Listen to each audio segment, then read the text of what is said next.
Graça e paz, irmãos. Nós louvamos a Deus, um culto bem eclético, não é mesmo? Bem eclético o culto. A liturgia é assim mesmo, para celebrar o Senhor, né? Você tem todos os ritmos, modelos, mas que tudo seja para a honra e glória do nosso Deus. Nós somos agradecidos a Deus, porque Ele nos dá a oportunidade de estarmos aqui nesta casa para prestarmos um culto a Ele. E coube a mim a incumbência da ministração no culto de hoje.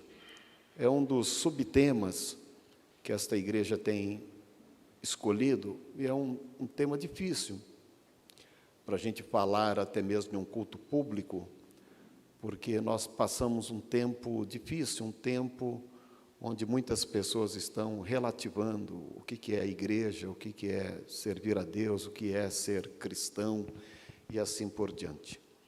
Então, nós temos um subtema neste culto de ações de graça, que é este aí, ó, o fundamento que une os crentes. Vocês estarão acompanhando aqui, eu estou acompanhando ali no telão. Fundamento que une os crentes. Nós estamos aqui, amados, porque nós professamos a mesma fé, que nós servimos o mesmo Deus, que nós temos a mesma esperança. Todos nós fomos comprados e remidos pelo sangue de Cristo na cruz do Calvário. Todos nós, por graça e misericórdia, o Senhor nos recebeu. Nós entendemos as boas novas, nos batizamos por imersão em nome do Pai, do Filho e do Espírito Santo, cumprindo uma promessa, uma ordenança, na verdade, que o Senhor Jesus deu aos discípulos, para que eles pudessem ir por todo mundo pregando o Evangelho a toda criatura e todo aquele que cresce, que então fosse batizado em nome do Pai, do Filho e do Espírito Santo. Uma vez batizado, a gente passa a ser membro de uma igreja. E como membro de uma igreja, nós celebramos a comunhão, por exemplo, a ceia do Senhor. O Senhor Jesus disse que todas as vezes que nós nos reunirmos, era para celebrarmos a ceia em nome dEle. Então, nós temos um modo de ser. Por que ser?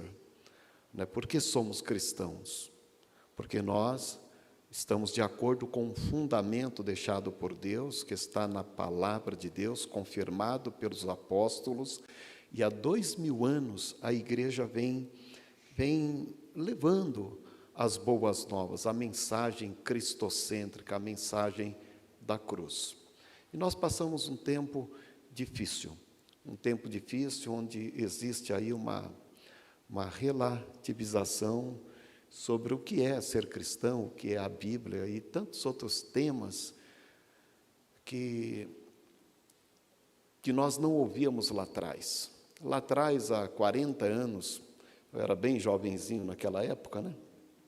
Você ia para a igreja, tinha quanto? Tinha 17 anos de idade. Você ia para uma igreja com uma Bíblia na mão, as pessoas paravam a gente na rua e falavam assim: rapaz, para onde você vai? Eu vou para a igreja. Mas você é jovem, você tem a vida inteira pela frente, não vá se arrepender depois.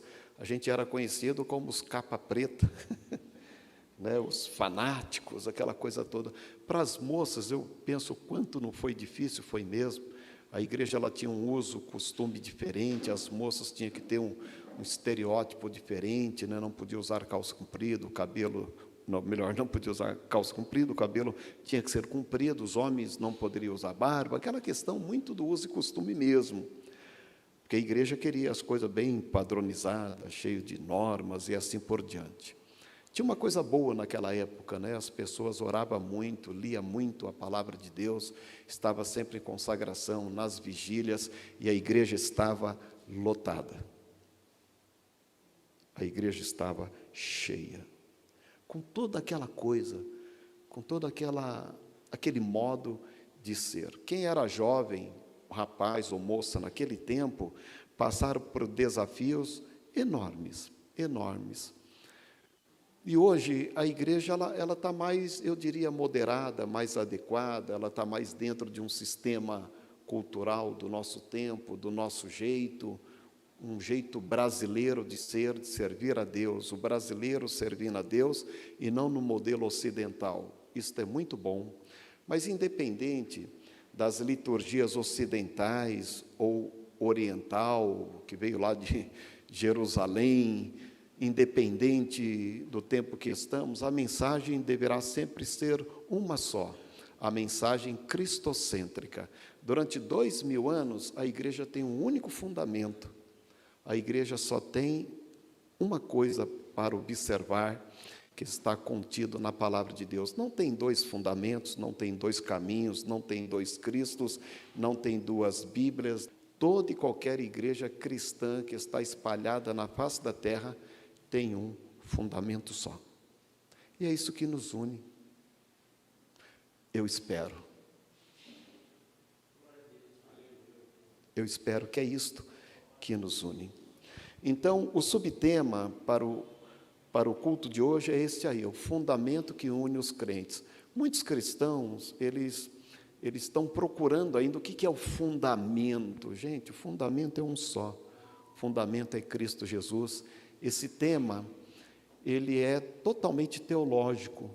A gente aprende estas coisas, por exemplo, em uma aula de discipulado, antes de descer as águas batismais.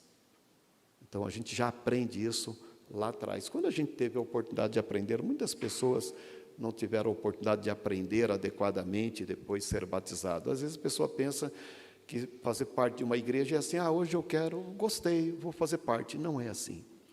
Fazer parte de uma igreja é um toque divino, é necessário nascer da água e do Espírito. E lá em 1 Coríntios, capítulo 3, verso 11, o apóstolo Paulo, escrevendo à igreja de Corinto, ele diz o seguinte: porque ninguém pode pôr outro fundamento além do que já está posto, o qual é Cristo Jesus. Este é o fundamento da igreja. Não tem outro. A mensagem é cristocêntrica. Todos os louvores que foram cantados aqui nesta noite é teocêntrico, Deus como centro, ou cristocêntrica, Cristo como centro, e Jesus é Deus, é o Pai, o Filho e o Espírito Santo. Todos os louvores que foram entoados aqui foram teocêntricos, Deus como centro, ou então cristocêntrico, apontando para o Cristo. Toda e qualquer igreja cristã só tem um modelo de ser, é uma igreja teocêntrica ou cristocêntrica, e o fundamento é esse, que é Cristo Jesus. A liturgia de culto não são os fundamentos. O que é a liturgia de culto? É aquilo que o pastor Darlan fez desde o começo. A gente abre o culto com uma oração, se tem orquestra, a orquestra canta, se tem ministério de mulheres canta, se tem jovens canta, crianças cantam, os levitas são os cantores, os músicos. Então, a liturgia de culto é o arranjo. A liturgia de culto é o roteiro. Quando a gente tem as ferramentas para poder enriquecer a liturgia, a gente usa essas ferramentas, este material humano. Hoje foi tão bonito, foi tão seletivo hoje, os hinos maravilhosos na orquestra, quem veio aqui louvou, contagiante, o Alexandre com a família. Então, a gente percebe que liturgia é a maneira que a gente celebra Deus. Um tem salmos, outro tem hinos, outro tem uma palavra, o outro faz uma oração por aqueles que estão enfermos. A gente tira, inclusive, a mordomia, cumpre a mordomia, que é a questão de finanças para manter os projetos de Deus, mas liturgia de culto não são os fundamentos. Às vezes há pessoas que procuram uma liturgia em uma igreja e falam, poxa vida, o roteiro deste culto é tão bom, tão contagiante, eu gostei, eu vou ficar por aqui. Às vezes é um grande engano, porque a grande verdade que une os crentes não é a liturgia de culto, é os fundamentos, que é Cristo Jesus. Às vezes a pessoa fala, nossa, a liturgia desta igreja está tão apagada, e a outra está muito rica. Depende as nuances que passa a igreja durante o tempo. Gente, fundamento é um só. Se numa igreja tiver somente crianças cantando, na liturgia, é isso que será utilizado e depois vai ser dada uma palavra. No início desta obra, eu me lembro até hoje, o Murilo não está aqui, o Murilo, jovenzinho, a Ingrid e a Raquel ainda pequenininhas, elas cantavam, a nossa liturgia era só eles. Era o Everson tocando, depois veio a Camila, daí veio a Evelyn, a Raquelzinha, e não tinha ninguém, não tinha coral, não tinha orquestra, mas tinha uma coisa, a mensagem cristocêntrica, lá tinha um fundamento. O que importa para nós é o fundamento da igreja. Agora, se a igreja tem um cardápio enorme para oferecer para Deus, melhor fica. Mas a gente não pode se iludir. O fundamento da igreja é um só, e é Cristo Jesus. Até porque nos 3 primeiros séculos da igreja, a igreja não pôde se reunir e fazer o que nós fizemos aqui. A igreja era perseguida. Todos que serviam a Cristo, aquele que foi morto, o Império Romano queria pegar, matar, e quantos não foram mortos? Ser cristão naquele tempo era correr risco de morte. O cara que quiser ser cristão nos 3 primeiros séculos, ele sabia que ele ia ser jogado na arena, ele ia ser pendurado numa cruz, tacar fogo nele, o cara morria, queimado. Ser cristão naquele tempo era muito difícil. Se cantasse alto, alguém poderia ver, denunciar, ser confiscados seus bens, e o cara poderia morrer. Mas uma coisa importante, mesmo não tendo liturgia, eles tinham um fundamento. O fundamento era Cristo. O fundamento que une os crentes, de fato, é Cristo, não é a liturgia de culto. O culto ele é teocêntrico, é uma mensagem voltada para Deus, ou então uma mensagem voltada para Cristo, e nós adoramos o Pai, o Filho, o Espírito Santo. Todo louvor tem que ser com um caminho só, é o caminho verticalizado. Tudo que foi feito aqui nesta noite só teve um caminho. Eu espero que Deus tenha se alegrado com tudo que foi oferecido aqui nesta noite. O culto não é oferecido na horizontal. Quando o culto é oferecido na horizontal, ele é antropocêntrico. O homem passou a ser o centro e Deus deixou de ser. Infelizmente, há muitas reuniões, há muitas igrejas que as pessoas estão preocupadas em alcançar o ouvinte, estar preocupado em levar bênção para os ouvintes, ou então levar alternativas ou respostas nos anseios humanos. Gente, isto é um culto antropocêntrico, não tem nada de Deus nisso, porque o único que recebe culto é Deus, é vertical. Quantos vieram prestar um culto verticalmente nessa noite? É isso. Isso é o fundamento dos crentes. É o culto verticalizado. A igreja está alicerçada sobre o fundamento que é Cristo Jesus. E as portas do inferno não prevalecerão contra ela. Está lá em Mateus 16, 18. E ainda diz ali, Mateus 7, 24. Todo aquele, pois, que escuta as minhas palavras e as pratica, assemelhá-lo-ei ao homem prudente que edificou a sua casa sobre a rocha. A rocha faz parte do fundamento. A rocha naquele tempo servia como efeito com os alicerces desse prédio aqui. Esse prédio não é só paredes, tem os alicerces que estão escondidos aí, depois tem as colunas que vai, tem as vigas que saem cortando e mantém este prédio e dá segurança. Então, este prédio, primeiramente, ele está alicerçado sobre um fundamento, sobre o que está escondido que ninguém está vendo. E Jesus disse o seguinte: é prudente a pessoa que edifica a sua fé, é prudente a pessoa que edifica a sua crença ali, né? Que edifica a sua casa sobre a rocha. E Jesus falou isso para Pedro, falou: Pedro, tu és Petros, pequena, pedrinha, ou seja, sobre esta rocha edificarei a igreja. Jesus estava dizendo sobre esta rocha, não era sobre Pedro. Pedro, tu és Petros, pequena pedra. Sobre esta, não é essa aqui, esse vaso, esta, aqui, essa, sobre esta pedra edificarei a minha igreja e as portas do inferno não prevalecerão contra ela. Então é prudente uma pessoa edificar a sua fé sobre a rocha. Jesus estava ensinando isto, que a igreja deveria ser edificada sobre a rocha. Mateus 16, 18, confirmando, então, pois também eu te digo que tu és Pedro, e sobre esta pedra edificarei a minha igreja, e as portas do inferno não prevalecerão contra ela. Efésios 2:20, edificado sobre o fundamento dos apóstolos e dos profetas, de que Jesus Cristo é a principal pedra da esquina. Mateus 7:26, e aquele que ouve as minhas palavras e não as cumpre, compará-lo-ei ao homem insensato que edificou a sua casa sobre... Quem não edifica a sua fé cristã sobre Cristo, está alicerçado sobre a areia. Quando a onda bater, quando vier a chuva forte, vai derrubar a casa. Mas aquele que tem edificado a sua casa sobre a rocha, sobre o fundamento que é Cristo, quando vier a adversidade, a casa dele vai passar, vai aguentar. Pode sofrer até pequenos danos, mas ela está edificada sobre o fundamento que é Cristo. Então a gente não pode ser iludido de querer edificar a nossa fé em coisas.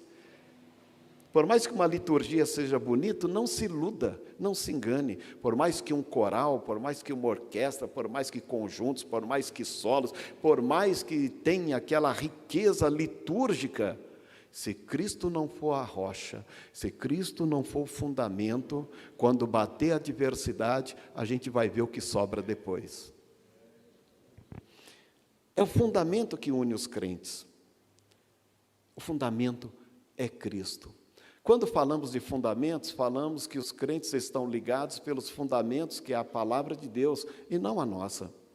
É interessante a palavra de Deus, porque tudo que é ministrado na igreja não é palavra do pastor, do apóstolo, do bispo, não é de uma pessoa eloquente, de um mestre que ensina muito bem, é a palavra de Deus. Quando Deus tirou o seu povo do Egito, a primeira coisa que ele fez foi entregar para Moisés 2 tábuas de pedra, escrito ali os 10 mandamentos. E diz o texto sagrado que essas 2 pedras, contendo aí, as 2 placas de pedra, contendo os 10 mandamentos, foi escritos pelo dedo de Deus. Está lá no texto. Deus escreve. E Moisés recebe. É a palavra de Deus. Quando alguém está numa igreja pregando a palavra de Deus, está dizendo, é a palavra de Deus, não é do apóstolo, do bispo, do padre, ou de quem tem uma eloquência tal, mestre, é a palavra de Deus. E quando a gente recebe a palavra de Deus, para nós só resta um caminho, obedecer. A gente aprende logo cedo na escola o ABCD, porém o cristão, quando nasce de novo, ele já começa como? Obedecer. É isto. A igreja não é detentora de uma palavra particular, ela só anuncia aquilo que Deus escreveu. Então, gente, a primeira coisa que une os crentes é a palavra de Deus. Denominamos fundamentos os princípios básicos de fé cristã, denominado assim o credo, que todos os crentes devem observar, porque são os princípios bíblicos que os salvos defendem e os unem. É o nosso credo. Pastor Darlan, quando uma pessoa é interrogada por outro, dizendo, você é cristão? Sim, eu sou. E qual que é o seu credo? A gente tem que ter isso na ponta da língua. O que eu creio? Por que eu sou um cristão? O que eu defendo? Eu preciso responder. Isto é o credo, não é o cruz credo. É o credo. É o que eu creio. E por que eu creio? Isso chama os fundamentos da igreja. É triste a gente ver pessoas que, quando você fala, o que você crê? Qual que é o seu credo? Ele fala,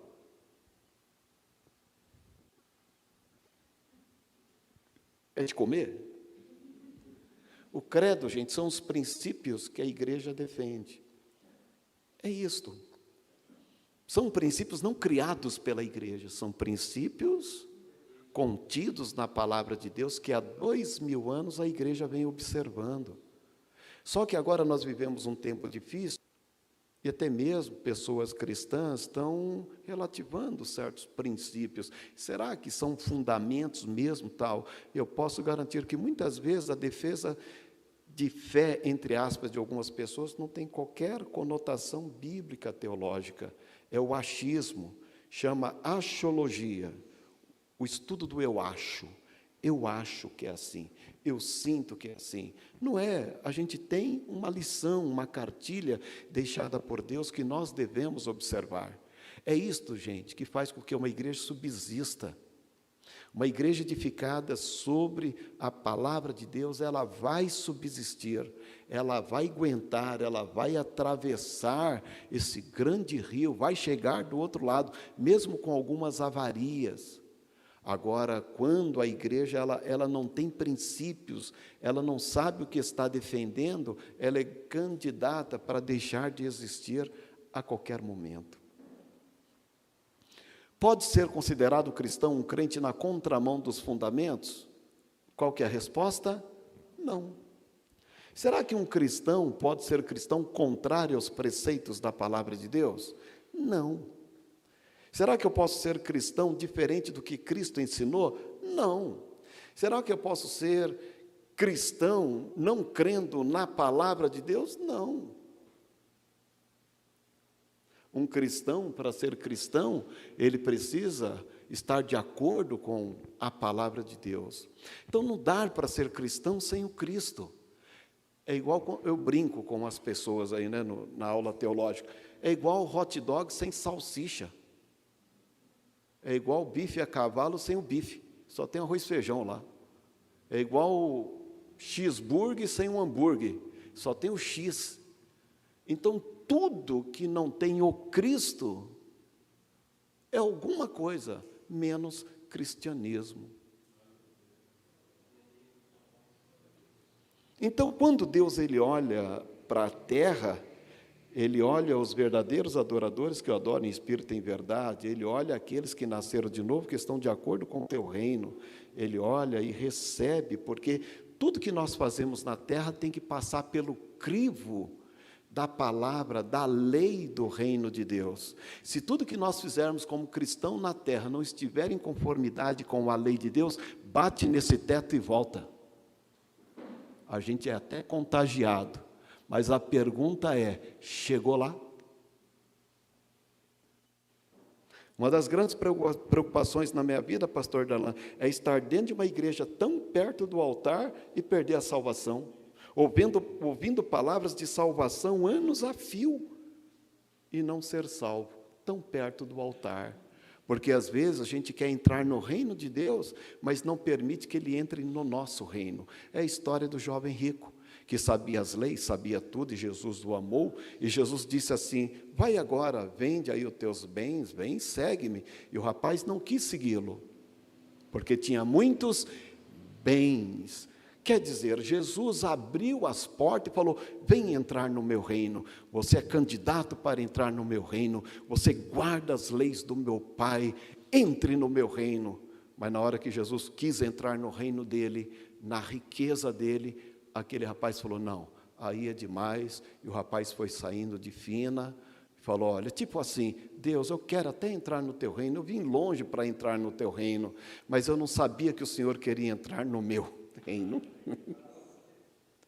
Não adianta querer entrar no reino de Deus e não permitir que Deus entre no teu reino, no teu coração, que mude tua vida, que mude tua mente, que você nasça de novo.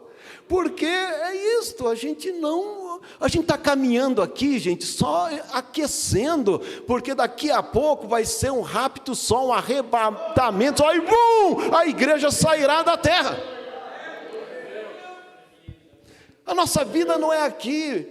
O que diz o apóstolo? O apóstolo diz o seguinte, aqueles cristãos que esperam somente nesta vida são os mais miseráveis de todos. Por quê? Porque como cristão ele esperou coisas aqui, mas ele esqueceu que ele é peregrino nesta terra, forasteiro, e que está aguardando lá em cima para ele uma nova Jerusalém, onde a noiva de Cristo estará com o esposo por toda a eternidade. E quais são os fundamentos da fé cristã ou do seu credo? Bem, Jesus teve um encontro com Nicodemos. Nicodemos confessou que Jesus de fato era um homem vindo de Deus, falou: mestre, tu és de Deus, o que tu fazes é extraordinário. Olha, ninguém pode fazer o que tu fazes se Deus não for na vida desta pessoa. O que Nicodemos estava querendo dizer? Olha, pode ser que muitas pessoas estão duvidando de você, mas eu creio que você é vindo de Deus. Daí Jesus falou: Nicodemos, é necessário você nascer de novo para entrar no reino dos céus. Nicodemo falou: mas como pode um homem, sendo velho, nascer de novo? Será que ele tem que voltar a entrar no ventre da sua mãe e nascer de novo? Jesus falou: não, é necessário nascer da água e do Espírito. Tu és mestre em Israel, tu vives a religião anos a fio, julga o povo de Deus e não sabe que tem que nascer no Espírito. Tem que nascer no Espírito, tem que nascer de novo. É a marca, é o selo da salvação, é o selo da vida eterna.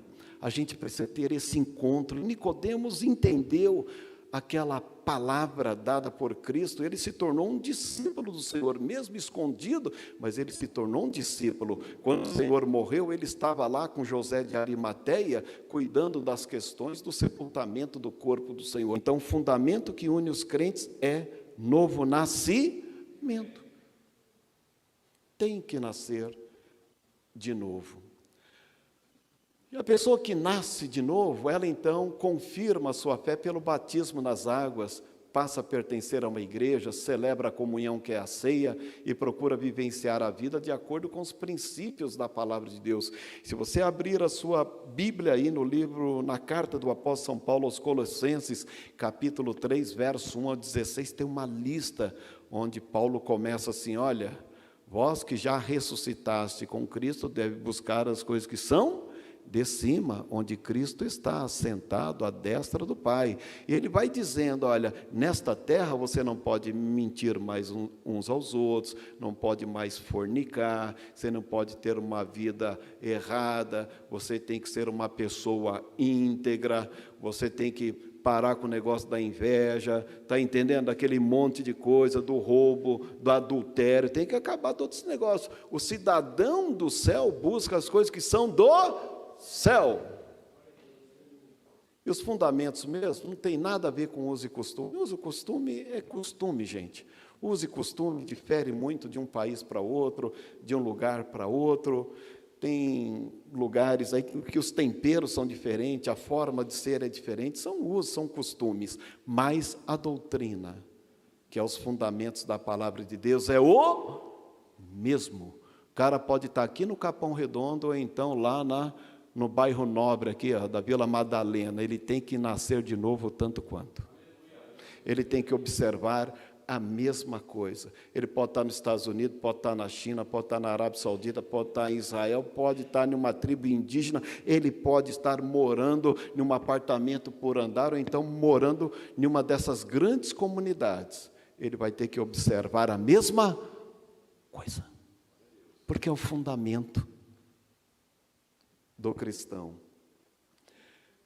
E nós cremos o quê? Nós cremos na palavra de Deus, que é a nossa regra de fé e conduta, pastor Darlan. É neste livro que a gente se espelha, deixado por Deus, deixado por Cristo. Os apóstolos escreveram, o apóstolo Paulo escreveu muito à igreja gentílica, e é este livro que todos nós temos em mãos, ou então está no nosso celular. É aqui que a gente se baseia. A palavra de Deus, ela é inspiração verbal, única e infalível, regra de fé normativa para a vida e o caráter cristão. É na palavra de Deus. O pastor tem que observar, o membro tem que observar, o diácono, o cantor, quem toca, seja quem for, qualquer igreja cristã no mundo vai ter que se espelhar ou ter a sua condução de vida de acordo com a palavra de Deus. Então, a Sagrada Escritura é a revelação de Deus, vinda de Deus, fluindo através dele para o homem. E olha o que está escrito: é a única inspirada e infalível revelação divina jamais dada ao homem, é a suprema autoridade em todas as questões de fé e moral. Tudo que nós defendemos, tudo que nós pensamos como igreja, tem que passar pelo crivo da palavra de Deus. Tem que passar. Então, às vezes, algumas igrejas, elas têm uma postura de fala, ou a Desesul tem uma postura de fala, porque ela vai verificando se algumas nuances de pensamentos, de ideias, de falas, se está muito próximo dos fundamentos da palavra, ou se está distanciando desta lei gravitacional que é a palavra. Então, as pessoas ficam, como quem diz no Capão Redondo, viajando na maionese, muito longe do fundamento que é a palavra de Deus. Então, a Bíblia é a suprema autoridade em todas as questões de fé e moral. Então, a Bíblia que diz para nós o que é pecado, não é o que eu penso, é o que a Bíblia diz. Portanto, a Bíblia Sagrada é a nossa regra de fé e conduta cristã neste mundo, é a nossa bússola, é Deus falando conosco, é Deus nos orientando, é Deus, norteando a nossa vida, nos alimentando, indo de encontro às nossas necessidades espirituais, nos dando graça em questões até mesmo sociais, mas tudo provém da palavra de Deus, é onde nós baseamos a nossa regra de fé e conduta. Um crente sem Bíblia é um carro sem direção, é um barco sem leme. Imagine só o perigo, hein? Então, o crente precisa se espelhar na palavra de Deus, de onde é extraído o fundamento do cristianismo. É na palavra de Deus que Deus se revela para nós, é a doutrina de Deus. Cremos na existência de um só Deus, eternamente subsistente em três pessoas, o Pai, o Filho e o Espírito Santo, coexistente, com os mesmos atributos, os três onipotentes, oniscientes, onipresente. Então, Deus se revela através da sua palavra.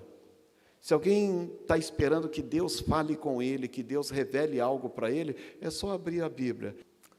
A doutrina do Espírito Santo que a gente conhece é a terceira pessoa da Trindade. Não é uma força, pastor Darlan, não é algo que a gente sente, uma energia. Não, a pessoa do Espírito Santo é uma pessoa, tem personalidade. Da pessoa do Espírito Santo, que é Deus, emana os dons, emana os ministérios. É o Espírito Santo de Deus quem distribui dons na igreja, separa pessoas para um determinado trabalho, para fazer obras missionárias, para o ensino, para tocar, para cantar, para ensinar, para ser um capelão, para ser um diácono, para ser um presbítero. É o Espírito Santo de Deus quem vai dando os dons e os ministérios para a edificação da igreja. Então, o Espírito Santo não é o poder só, não, o poder emana dele. E para o poder emanar de uma pessoa, o Espírito Santo tem que estar lá. Porque qualquer coisa que emanar em nome do Espírito Santo de uma pessoa que o Espírito Santo não está lá, não é Deus, é outra coisa. Então, quando emana os dons, ou a evidência em línguas, ou profecias, emana da pessoa do Espírito Santo que habita na vida de alguém. E é o Espírito Santo quem convence a pessoa, regenera a pessoa e faz dele nova criatura. Cremos que o Espírito Santo, então, é uma pessoa, é a terceira pessoa da Trindade. A regeneração de uma pessoa ocorre através do Espírito Santo. Daí o novo nascimento. Ninguém nasce de novo por ele mesmo. Olha aqui, enche o tanque aí que eu vou dar um mergulho, eu agora vou ser crente. Isso aqui não é nada. Isso aqui é um ato simbólico público dado por Cristo, porque a metanoia, a mudança de mente, já começou antes do mergulho. Por isso que batismo nos salva. Batismo confirma o que nós cremos.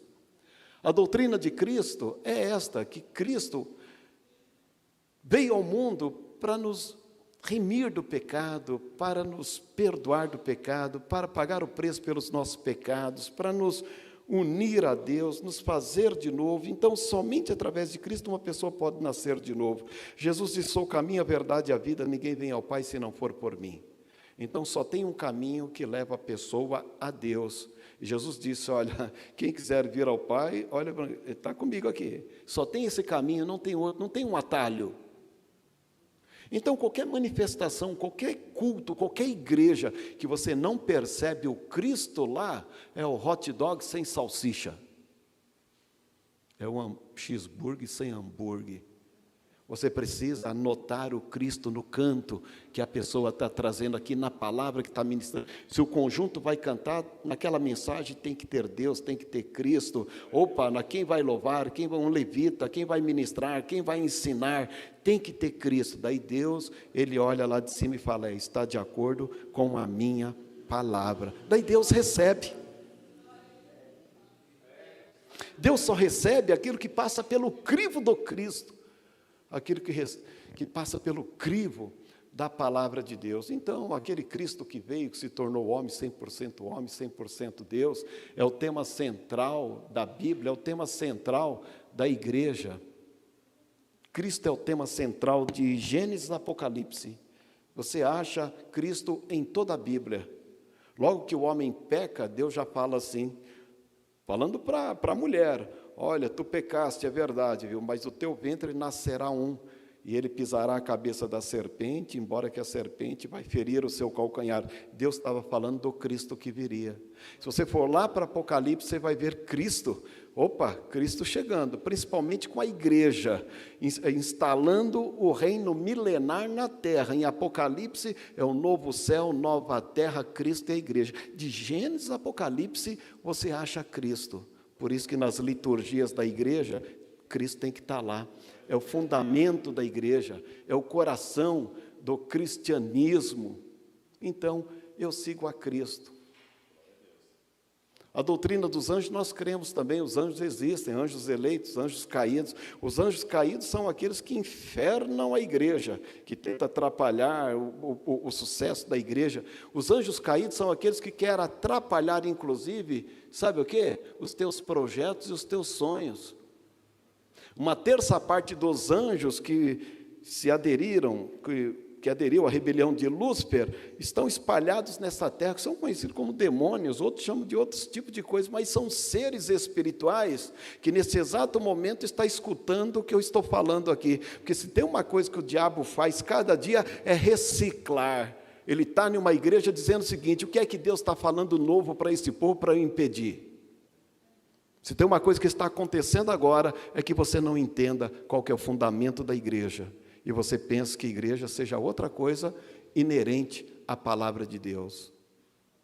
Então, os anjos caídos é aquele que leva a pessoa para os vícios, leva a pessoa para as drogas, leva a pessoa para a prostituição, que traz o ódio, que traz a raiva, que quer fazer um destroço. Por isso que Jesus disse, olha, o ladrão não vem senão a matar, roubar e destruir. Mas Jesus estava fazendo alusão ao ministério dos anjos caídos. Ele veio para matar, roubar e destruir. E esta é uma das preocupações da igreja, levar as boas novas para que as pessoas nasçam de novo, tenham libertação. A igreja prega isso. A doutrina do homem está contida na palavra de Deus. O que diz a palavra de Deus? E criou Deus, pois o homem é a sua imagem, a imagem de Deus o criou, homem e mulher os criou. Gênesis 1, 27. O homem é a coroa da criação universal, com o qual Deus tem muitos propósitos. Deus diz, façamos o homem a nossa imagem e a nossa semelhança. E criou Deus o homem a sua imagem, a imagem de Deus o criou, homem e mulher os criou. E aqui, a reunião lá no céu da Trindade, neste façamos, né? Diz o seguinte, que a criação do ser humano é um projeto de Deus, que a estrutura física do homem e da mulher é um projeto de Deus, que a estrutura espiritual do ser humano é um projeto de Deus. Deus fez segundo a sua imagem e a sua semelhança. E o objetivo de Deus para com o ser humano também é um objetivo que vem de Deus. Deus não criou um produto do meio. Não existe. Algumas pessoas falam que a igreja é homofóbica. Não, a igreja não é homofóbica. A igreja tem que amar todo mundo. Nós devemos amar o próximo como a nós mesmos. Nós não queremos para o outro o que nós não queremos para nós. Mas há questões, há condutas que não passam pelo crivo da palavra. Então não é a igreja que está dizendo assim, olha, está errado. Não, a palavra de Deus diz que Deus não criou um produto meio. Ele criou o homem e a mulher. O que está fora disso é uma distorção que pode ser corrigido, porque poderoso é Deus para fazer este milagre. Então é a palavra de Deus que diz para nós o que é certo e o que é errado. E quando a gente vai passeando pela palavra de Deus, a gente precisa entender o que é o pecado. O que é o pecado? O pecado é o desvio que a pessoa fez ao sair fora da palavra de Deus. A palavra pecado, em uma tradução bem simplista, é errar o alvo. A pessoa errou o alvo. A pessoa não atendeu os requisitos de Deus, o que Deus queria que ele atingisse. Ele errou o alvo. Deus fez uma estrada de mão única, que o homem era só olhar e vambora. Mas o homem usou a estrada de Deus e criou a contramão. A contramão não foi Deus quem fez. A contramão foi o homem quem fez, utilizando-se da estrada de Deus de mão única. Então, algumas pessoas tentam culpar a Deus por causa da contramão. Não, a contramão é o homem que fez. E quantos de nós, às vezes, não faz um gatinho aí na rua? Uma vez fazer o balão lá embaixo, corta por aqui mesmo, e desce. E olha que nós somos habilitados, hein? Tem aí, ó. Você é habilitado. Você não ganhou uma habilitação? Então vai lá embaixo, faz o balão e tal. Por que tem que ser aqui? Vupt, vupt, vupt. É porque assim é mais rápido, tal. Então precisa fazer a escolinha de novo, mas eu também às vezes faço. A mão única é o que Deus deixou e a desobediência, ou a contramão, foi o homem quem fez. O que é pecado? Pecado é o que está contrário à obediência da palavra de Deus. E o que é pecado? Errar o alvo. E nós vivemos um tempo que pecado não existe. Eu falei algum tempo atrás que os nossos professores cristãos passariam os momentos mais difíceis daqui para frente. Nós temos professores cristãos concursados, dando aula para o ensino fundamental, e eles têm que ensinar às crianças matemática, física, português e assim por diante, que as crianças possam aprender a ler, a escrever e etc., né? Mas, hoje em dia, tem professores já com conteúdo pela coordenação de determinada escola, dizendo para a criança, você não é nem menino, você não é nem menina, você é criança.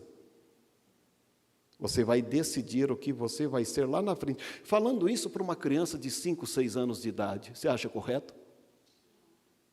Daí a gente tem que ir na palavra de Deus e ver o que Deus fez. Nós estamos desconfiando do que Deus fez. Os fundamentos do crente é aquilo que está na palavra de Deus. Esse tema para nós nessa noite é um tema difícil, mas é um tema propício. Eu nunca falei de política na igreja, nunca permiti que um político subisse no altar da igreja. Nunca recebi um centavo de um político.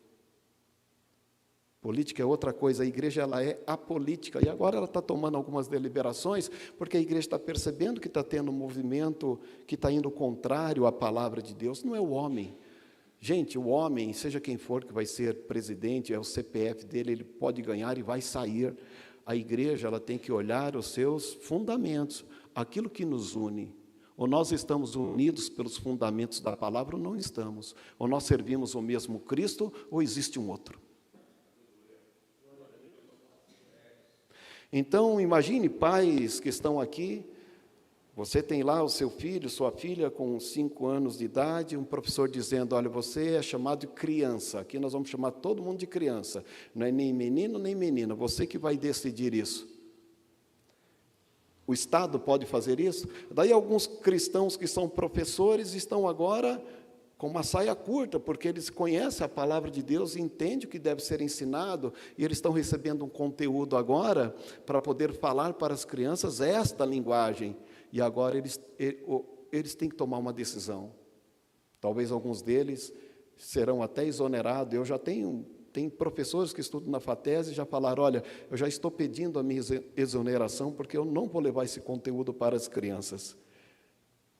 A gente tem que agora dizer quem nós somos, que fundamento nós temos. Então, o pecado é isso. O pecado é quando a gente tenta justificar uma distorção. É quando a gente diz que vício não é vício. É quando a pessoa diz que a fornicação não é fornicação, é o instinto, o adultério, ou então uma vida trisal, poliamor e tantas outras formas de ser. Isto é cultural. Daí a gente pega a palavra de Deus, põe aqui e a gente passa a viver a cultura ou as questões sociais. As questões sociais e a cultura nunca estarão acima dos fundamentos da palavra de Deus. E nós vivemos este tempo, um tempo difícil, um tempo onde pecado não é pecado mais. Infelizmente, eu tenho que falar, mas assim, não me leve por uma questão política, mas assim, é muito complicado para nós, se a Bíblia diz assim, que o ladrão vem somente para matar, roubar e destruir, e eu ouvir isto, que alguém que está roubando, não está roubando, é porque ele precisa para poder ter o seu dinheirinho de final de semana. O ladrão não está roubando mais, nós só estamos entregando o que ele precisa. Nós temos aqui, pastor Darlan, mulheres aqui que acordam 4 horas da manhã. Tem mulher aqui que pega o primeiro ônibus para ir trabalhar e chega tarde. Tem pessoas aqui que não ficam no ponto de ônibus mais. Fica no portão de casa e o motorista já sabe que não vai ficar no ponto. E quando vem chegando o ônibus, a pessoa vai e entra rapidinho. Por quê? Porque o ladrão não rouba mais. O ladrão só pega o que ele está precisando. E você dá. Então, o que é fundamento para nós? O que é pecado para nós? O que é isto? A gente precisa agora nos definir que cristão nós somos nessa pós-pandemia. O que é pecado? Pecado é a transgressão deliberada, consciente das leis estabelecidas por Deus. Não é a igreja quem diz o que é pecado. Quando uma pessoa fala que o pastor diz que é pecado, o bispo, o padre, esquece. Eles estão querendo dizer que a Bíblia está dizendo que é pecado, e a palavra de Deus está dizendo que é pecado. E quando está escrito na palavra de Deus, pode ser o pastor de maior renome no Brasil, só resta para ele obedecer e falar, é verdade. Pecado. Então, quando a gente vê alguns movimentos tentando justificar algumas coisas extra palavra de Deus, gente, é um outro fundamento que estão tentando colocar, mas o fundamento já está colocado. E nós sabemos, naquilo que nós cremos, que a salvação só parte de Deus. Soteriologia, inclusive, é o estudo da salvação. Cristo se qualificou para ser o nosso mediador na sua morte, ressurreição e ascensão. Ninguém será salvo fora de Cristo. Pode pagar promessa, pode fazer obras, pode ajudar o mundo inteiro, pode pegar todos os seus bens e dar para os pobres. Se a pessoa não entender, através do Cristo, este Deus que desceu até nós, se encarnou, morreu na cruz, ressuscitou e ascendeu aos céus, se ele não entendeu essas boas novas que os anjos cantaram quando ele nasceu, dizendo boa vontade para com os homens, que aqueles pastores do campo ouviu aquele coral angelical cantando, se a pessoa não entrar nesse caminho, se a pessoa não entender as boas novas, não haverá nenhum outro caminho que poderá salvá-lo. Não tem um caminho paralelo, não tem um atalho, só tem Cristo.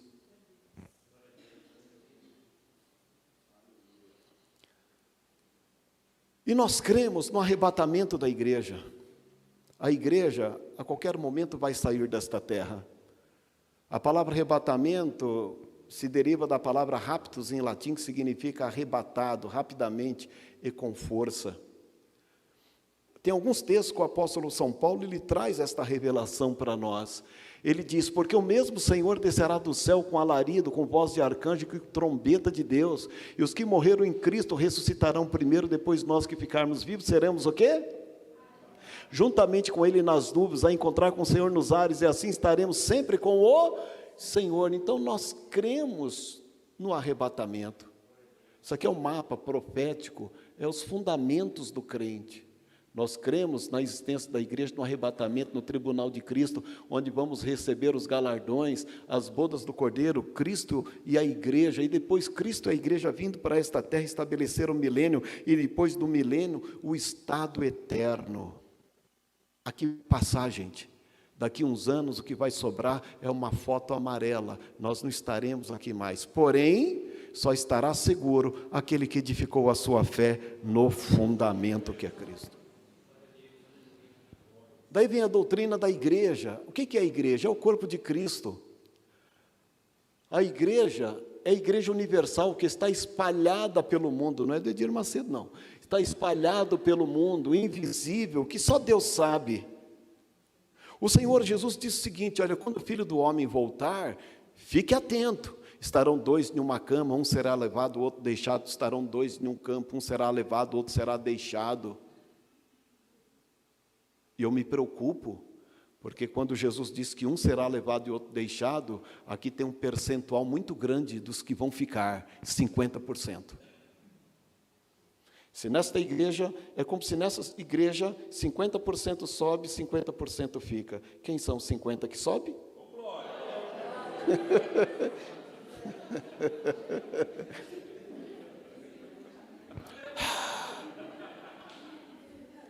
Olha, que os 50 seja de outra igreja, o que não seja. Mas aí que está, a palavra de Deus diz o seguinte, que o Espírito do homem testifica com o Espírito de Deus que ele é filho de Deus. Você sente filho de Deus, você se sente em casa, você sente liberdade para entrar na sala do trono, sabe?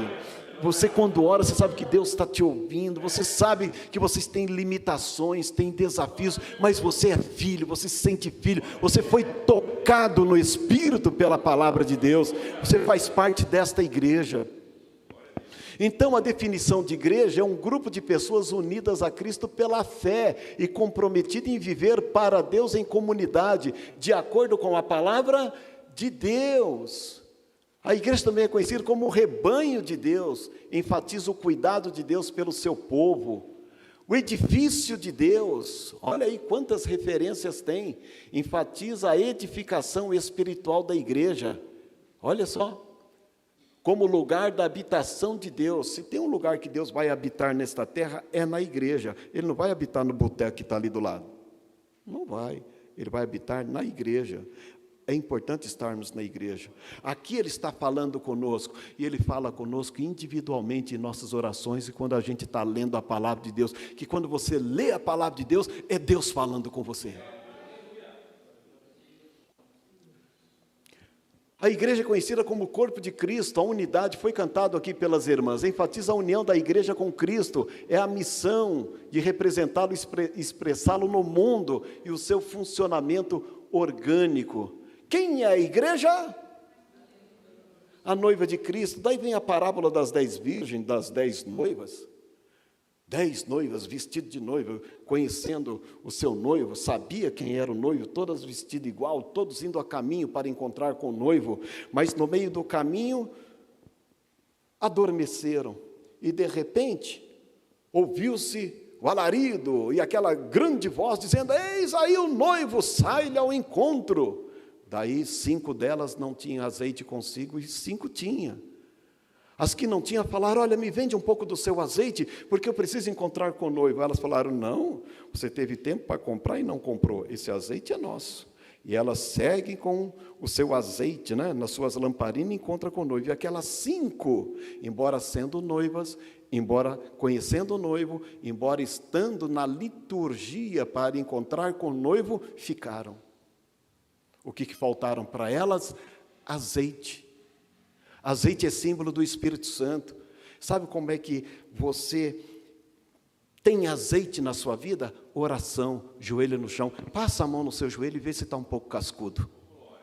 Não é de passar cera em casa, não. Ainda passa cera? Não sei. É oração. Jesus, quando descia para o Getsemane é o lugar onde espremia, onde prensava as azeitonas e dava o azeite. Ali Jesus orava em agonia, e às vezes o seu suor era, sabe, com suor misturado com sangue, e ele orando, ali ele foi prensado, mas ali ele foi cheio do Espírito Santo de Deus. A gente precisa ir para o Getsemane, é o fundamento que une os crentes, é a oração, é a palavra de Deus. Então, a noiva de Cristo é a família de Deus, e olha só que interessante, é impossível ser noiva de Cristo tendo um caso com o diabo. Como alguém pode ser noiva de Cristo vivendo a vida no mundo normalmente? Uma vida igual, uma vida do jeito, uma vida relativa, sem a palavra de Deus. E esta é a preocupação da palavra de Deus, porque a igreja é o corpo de Cristo, é a família de Deus, é a noiva de Cristo. O fundamento que une os crentes se baseia única e especificamente na palavra de Deus. As questões sociais, embora sejam importantes, não se confundem com os fundamentos da fé. Tem muitas questões sociais neste Brasil que tem que se resolver, coisas antigas que se perpetuam até hoje. Nós moramos aqui na periferia, estamos aqui no extremo sul. Muita gente, você vai conversar com uns camaradas da Zona Leste, Oeste, para lá, você fala assim, eu moro lá no Capão Redondo, você já foi lá? Eu falei, que nada, rapaz, já ouvi falar, mas nem sei que lado fica. A gente está do outro lado da ponte de Socorro, ponte João Dias, nós estamos aqui no Capão, como foi falado pelo Alexandre aqui. Poucas pessoas conhecem aqui, os investimentos aqui são pouquíssimos, já passou o governo, já passou o presidente, já passou tudo. Aqui os investimentos são mínimos, as questões sociais estão aí, e Jesus falou o seguinte, olha, os pobres sempre tereis convosco. Jesus falou que os pobres sempre tereis convosco, não é porque não é um problema divino, é um problema humano, que tem pessoa, quanto mais tem, mais se distancia de quem precisa. Uma pessoa não escolhe ser cristã, ela tem uma experiência sobrenatural com Cristo, através do nascimento. Ela busca viver as leis do reino de Deus. Para encerrar, que justiça pensamos fazer? Hoje, se alguém quer fazer justiça, faça pela palavra de Deus. Jesus foi preso. Pedro pegou a espada e quis defender Jesus. Jesus falou, Pedro, não faça tal. Aquele que utiliza do ferro, ou faz justiça pelo ferro, o ferro poderá matá-lo. Você não aprendeu nada comigo? Então, às vezes, a gente quer a espada de Pedro para brigar pelas tantas questões sociais que estão aí no mundo e que são necessárias, mas elas não sobrepõem os fundamentos da palavra de Deus e nem pode sobressair. Que justiça pensamos fazer? Jesus repreendeu Pedro sobre a justiça que ele queria fazer. O fundamento que une os crentes está na Bíblia, mas nem todos pensam assim. Eu quero passar aqui, só isso para encerrar. Olha o mundo que nós estamos vivendo. A professora da Universidade de São Paulo, na USP, Hermínia Maricato, falou que as periferias estão dominadas por igrejas que fazem parte de uma verdadeira máfia. O senhor é chefe da máfia.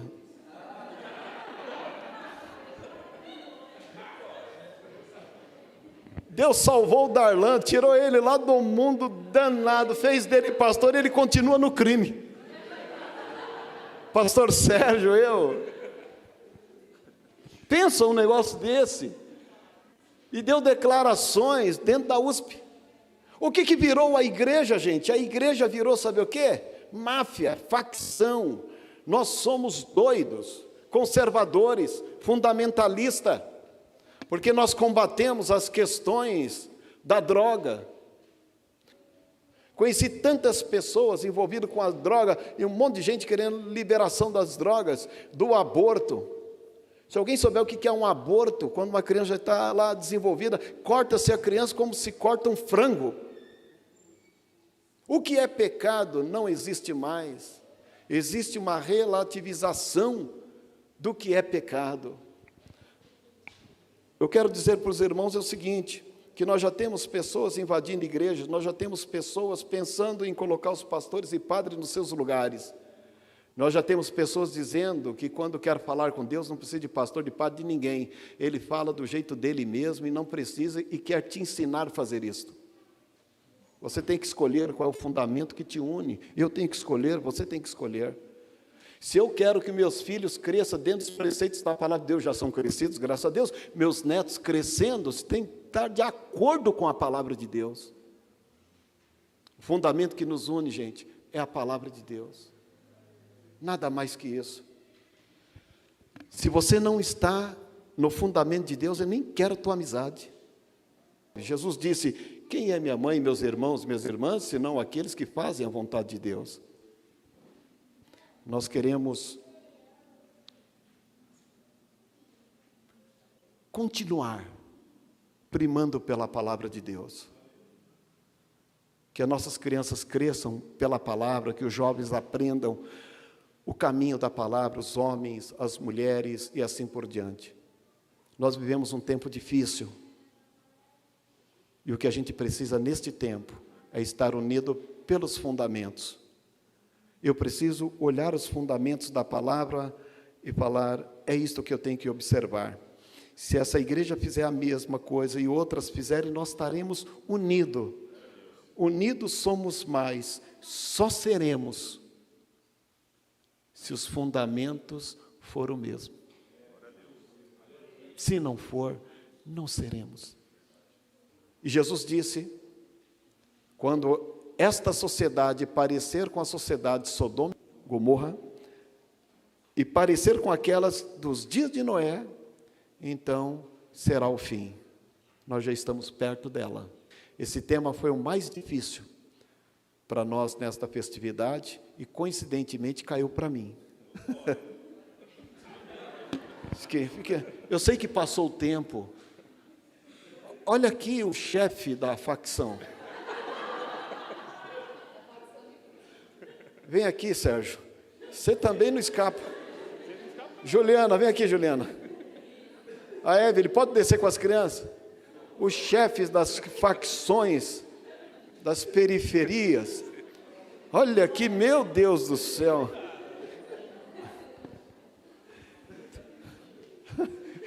Eu nem vou falar nada para ela. A Evelyn, vem aqui, Evelyn. Falaram que a menor é a pior. Falaram quanto menor, mais bala tem. Olha aqui. Olha o exército que ela está recrutando. Ó, dá uma olhada aí, ó.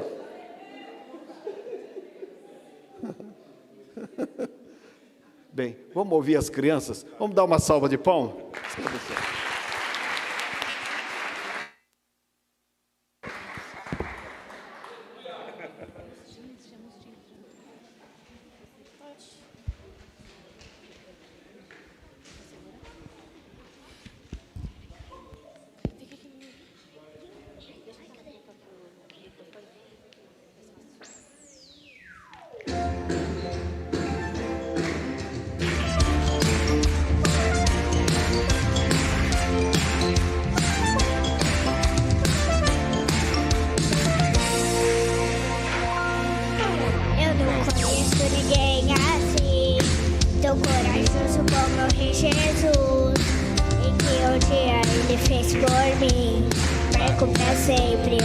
Te contar que amor tão poderoso, tão maravilhoso, tão impressionante, ama o pequeno e também o grande, amor de Jesus, que venceu todo pecado, todo sofrimento, suportou por mim, pra me fazer mais forte, ele venceu a morte. Hoje eu canto assim.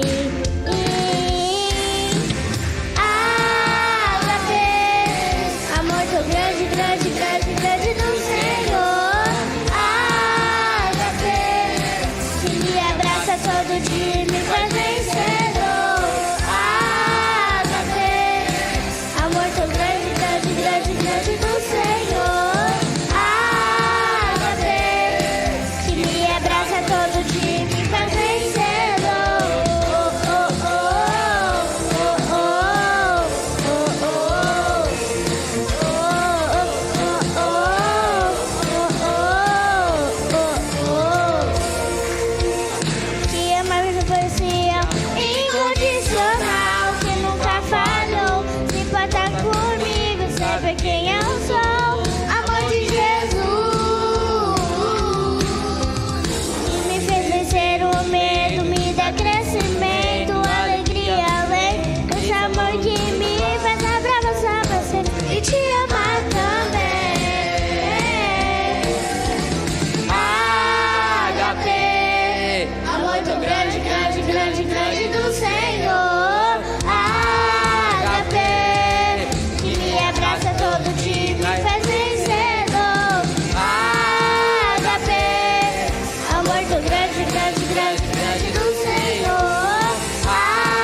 vencerei.